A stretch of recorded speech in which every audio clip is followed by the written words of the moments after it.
Hey guys, and welcome to a brand new build. So today I am doing another build for my friend Zozosparkles on Twitch. So she is still doing the Disney Princess Challenge, and so I'm making her a cottage for her next generation, which will be Alice. It's a optional generation, so I decided to make her a small cottage. Originally I wasn't going to make it a tiny home, but then I decided, you know what, let's go for the challenge. I love making tiny homes, and I wanted to make it the 32 tiles, so it is a micro home. I wanted to make a cottage, not because Alice technically lives in a nice chateau or kind of like a mansion in a sort, because she comes from a wealthy family, but I wanted something that kind of embodied her, Alice's kind of free spirit and kind of like what you would see when she would go to Wonderland. So I made a little cottage for her to live in that I wanted to look kind of rough, not too well. Landscape looks kind of landscaped, but kind of hidden amongst the trees and that. And I want it to be kind of made out of stone. So I use this very, very beautiful, I love this stone that I can never usually use in builds, so I was really happy to use it. The one from Discovery University. Yeah, Discovery University. And I wanted to also use cats and dogs in this build. I felt like it just went with the overall kind of cottage, the very cottagey look that I was going for. So I wanted to put the kitchen over there, so I had to move the windows all the way up so that it wouldn't cross over too much. You'll see me kind of try to figure out the layout of this build. It was kind of difficult for me in the beginning, but then I ultimately figured it out once I realized where I wanted to put the kitchen and the bedroom, and which is where I used the Murphy bed. Because I just felt like the Murphy bed is just the way to go in the 32 tile homes, specifically because there's really no room for anything. Sometimes I feel like there's no room for a bathroom. So just trying to figure out where to put everything. Definitely working with the layout and trying to figure out which way will look the best in this little space. I ended up deciding to use the bed as kind of like a half wall, like a divider wall to where I could put the dining room table. And I first was gonna just leave 2 tiles open next to it, but I wanted to put the round up the raised table from Tiny Living, so I put the bookshelf there as well. And then I was trying to figure out where the bathroom was. The bathroom is always the hardest part in these tiny homes, especially a micro home, due to the awkward location where it can be.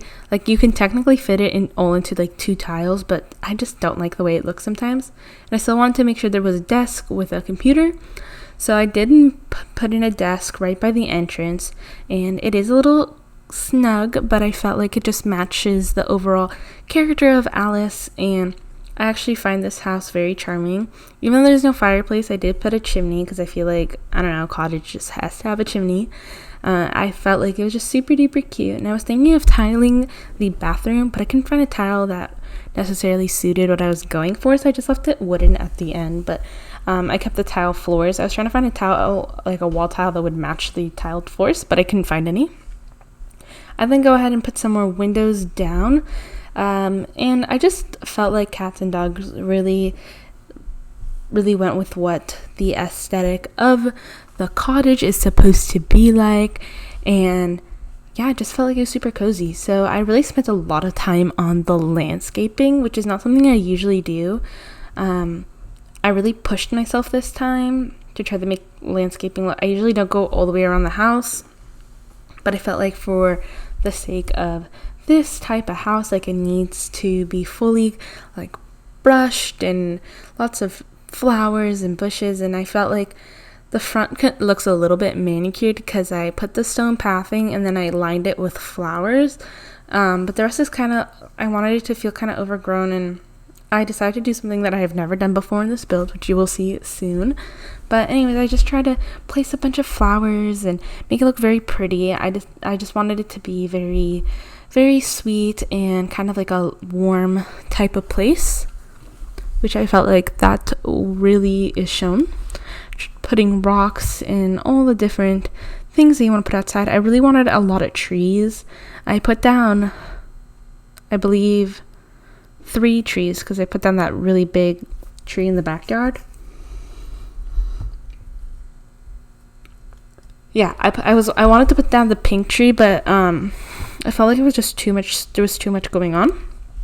Anyways, so this is me just going in with the terrain paint. Always super important to terrain paint everything around. I wanted to put a little bench underneath the tree. I felt like that would be super cute.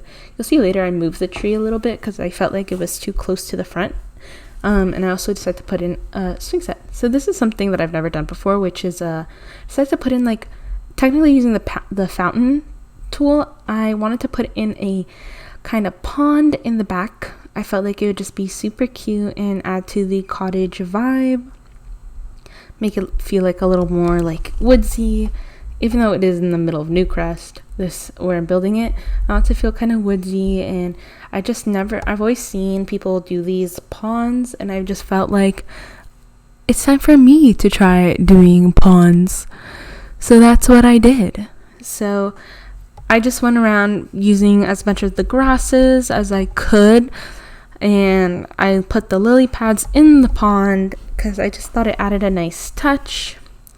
You can't change the water color of, like, the fountains, which I thought was interesting, or I just wasn't paying attention, and you actually can.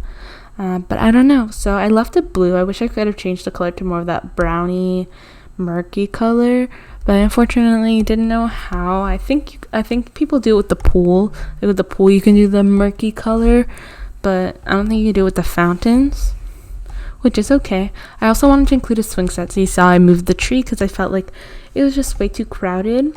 I put in a little bird bath. Felt like it just was super cute and very cozy. So go back inside once I kind of finished the outside and adding final details. I decided that I needed some paintings on the wall, so I put up some green photos, and I put in a light over the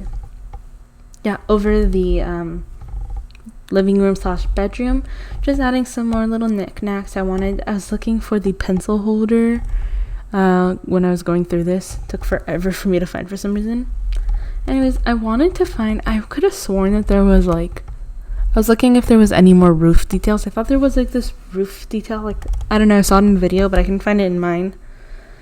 I forgot what it was exactly. But anyways, I decided to add a bike and ultimately put in some planters. But this is just about the end. Very short and sweet video. And here are the screenshots. Bye, everyone.